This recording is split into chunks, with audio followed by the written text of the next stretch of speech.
பாஜக மாநில தலைவர் திமுகவை எதிர்ப்பதற்கு அனைத்து எதிர்க்கட்சிகளும் ஓரணியில் திரள வேண்டும் என்று கூறியிருப்பதாக தெரிகிறது. அதிலிருந்து அவர் ஒரு உண்மையை ஒப்புக்கொண்டிருக்கிறார். திமுக மற்றும் அதன் தலைமையிலான கூட்டணி மிக வலுவாக இருக்கிறது.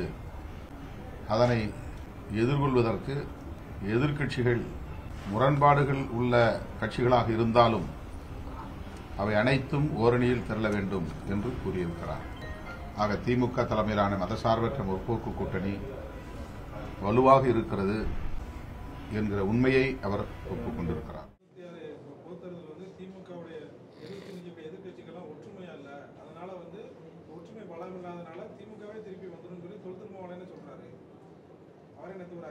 அது கிடையாது.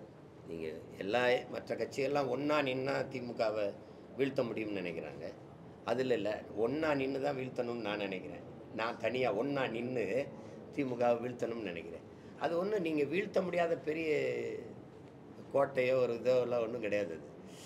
அது திருப்பி நான் சொல்ல பாருங்க, ரஷ்ய அதிபர் ஸ்டாலின் சொல்கிறாப்புல, உலகத்தில் வெல்ல முடியாத படை என்ற ஒன்று இருந்ததாக வரலாற்றில் செய்தி இல்லைடான். இது ஏமாத்துறது.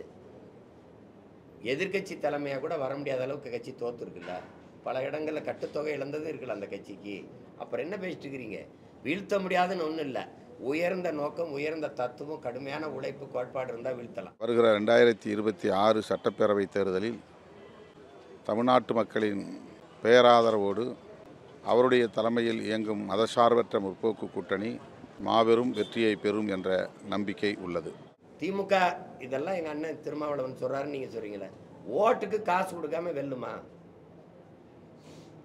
ஐயா ஸ்டாலின் முதலமைச்சர் தானே, பெரிய தலைவர் தானே. அவர் தொகுதியில் அவர் நிற்கிற இடத்துல வாக்குக்கு காசு கொடுக்காம வெல்லுவாரா? பதில் இருக்கா உங்ககிட்ட? பதில் இருக்கா?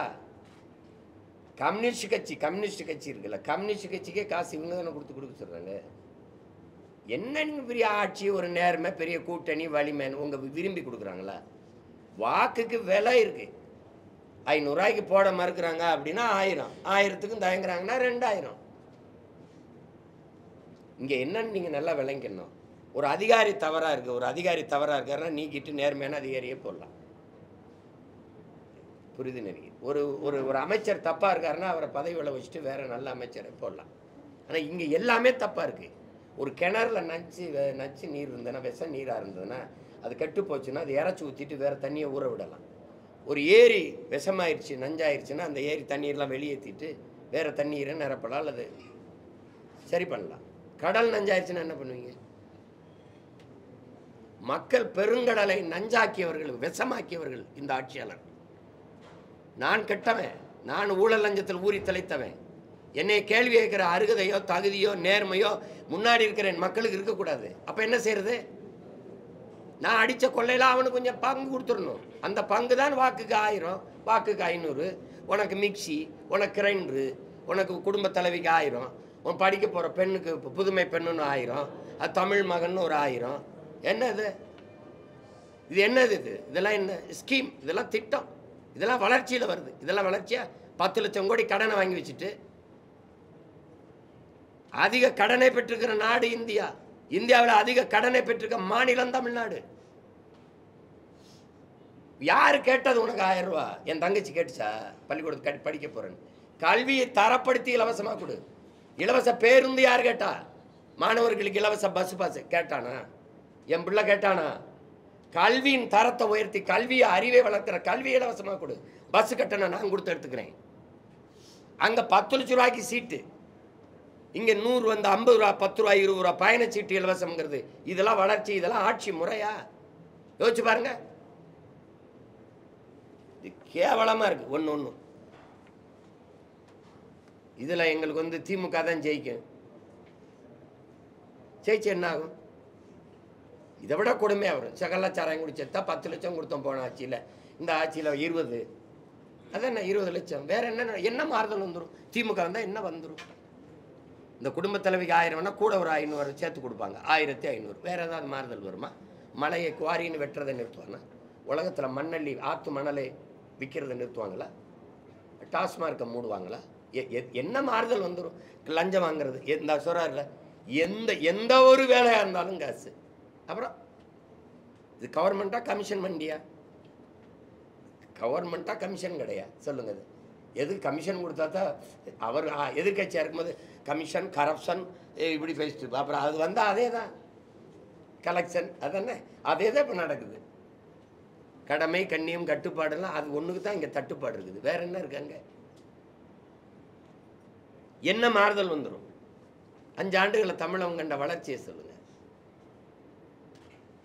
ஏங்க 60 ஆண்டுகளாக மாறி மாறி ஆண்டுறேன்னு இலவச அரிசி போட்டால் தான் வாங்கி சாப்பிட்டு வயிறு வளர்த்து உயிர் பிழைக்க முடியும். ஏழ்மை வறுமை நிலையில் என் இனக்கூட்டம் நிற்கிது, நீங்கள் பேசிட்டு இருக்கிறீங்க. இதை வளர்ச்சின்னு பேசிட்டு இருக்கிறீங்க. சமத்துவபுரத்தில் கட்டி கொடுத்துருக்க வீட்டில் நீங்கள் ஒரு தடவை படுத்து இருந்துச்சு வாங்க பார்ப்போம். அது வீடா கோழி கூடா? எந்த அளவுக்குள்ள ஏழ்மை வறுமை இருக்குது நீங்கள் இன்னும் பேசிட்டு இருக்கிறீங்க? இவங்களை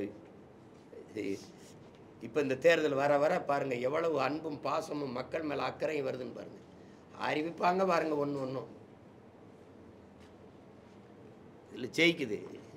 நாடு நாசமாகிறதுன்னு முடிவெடுத்துட்ட பிறகு அது யார் ஜெயிச்சா நமக்கு என்ன? அதில் போய் என்ன பேசுறதுக்கு இருக்குது? அது ஜெயிக்குது. அது 2026 பாஜக எம்எல்ஏக்களோட நான் வந்து சட்டமன்றம் நோக்கி யாத்திரை போக போறேன்னு சொல்லி நயினா நாகேந்திரன் ஒரு கருத்து வெளியிட்டிருக்கிறாரு. இதை எப்படி பாக்குறீங்க? நீங்க 2026 சட்டமன்ற தேர்தலில் பாஜக எம்எல்ஏகளுடன் சட்டமன்றம் நோக்கி நான் யாத்திரை போக போறேன். இவங்கெல்லாம் வந்து ரத யாத்திரை வேல் யாத்திரை நடத்துறாங்க, நான் வந்து சட்டமன்றத்தை நோக்கியான ஒரு யாத்திரை நடத்துறேன் அப்படின்னு சொல்லி பாஜக மாநில தலைவர் ஒரு கருத்து வெளியிட்டிருக்கிறாரு. ஒரு கட்சியின் தலைவர் அந்த கட்சியில் இருக்கிற தொண்டர்களை அல்லது இயக்க தோழர்களை உற்சாகப்படுத்துவதற்கு பேசுகிறது தான். இது எல்லாத்துக்கும் என்னோட கருத்து கேட்கணும். நீங்கள் திராவிட கட்சிகளை தாண்டி இங்க பாஜக இடம் இல்லைன்னு சொல்றவங்களும் நீங்க தான். இப்ப அவங்களுக்கே வந்து அப்ப பாஜக எம்எல்ஏக்கள் இங்க வரதுக்கான வாய்ப்பு திராவிட அதே அதே அதே மாமா நாயனார் நாயந்திரன் தனிச்சு நின்று வென்று சட்டசபையில் இந்த மாதிரி ஊர்வலமாக போக முடியுமா? அப்போ திராவிட கட்சி தோல் தானே உங்களுக்கு இருக்குதா? திராவிட பண்டிகைகள் இல்லைன்னா உங்களுக்கு ரத்தம் ஏது? திராவிட பன்னிகளின் ரத்தத்தை குடிக்கிற உண்ணிகளாக தான் இந்த இந்திய கட்சிகள் இப்படி தெரியுது. பன்னி செத்துருச்சுன்னா உண்ணி இறங்கி அதுவாக போயிடும். உங்களுக்கு புரியுதுன்னு நினைக்கிறேன். அதனால தான் இந்த திராவிட கட்சியிலே ஒழிக்கணும். திமுக இல்லைன்னு வச்சுக்கிறீங்களேன், இந்திய கட்சிகளுக்கு கதவே இல்லை, மூடிடுவான். இவர் 2 பேர் தான். உங்களுக்கு பல தடவை சொல்லியிருக்கேன். சின்ன வீடு பத்திரிக்கையில் சின்ன வீடு படம், அதில் ஐயா பாக்கியராஜ் வந்து மனைவி எப்படி கட்டி பிடிச்சிட்டு இருப்பாப்புல, இந்த பக்கம் கள்ளக்காதலிக்கு பூ கொடுத்துக்கிட்டு இருப்பாப்புல. அதுதான் திமுக. இங்கிட்டு பேசிக்கிட்டு இருக்க மதவாதத்துக்கு எதிர்ப்பு, பாசிச எதிர்ப்பு, சங் பரிவார் கும்பலை நாங்கள் நுழைய விட மாட்டோம் அப்படின்ட்டு இந்த பூ கொடுக்கறது யாருக்குன்னா பிஜேபிக்கு தான். இது ஒரு கூட்டம். இது அதான் நம்பிட்டு தெரிய வேண்டியதுதான் நம்ம.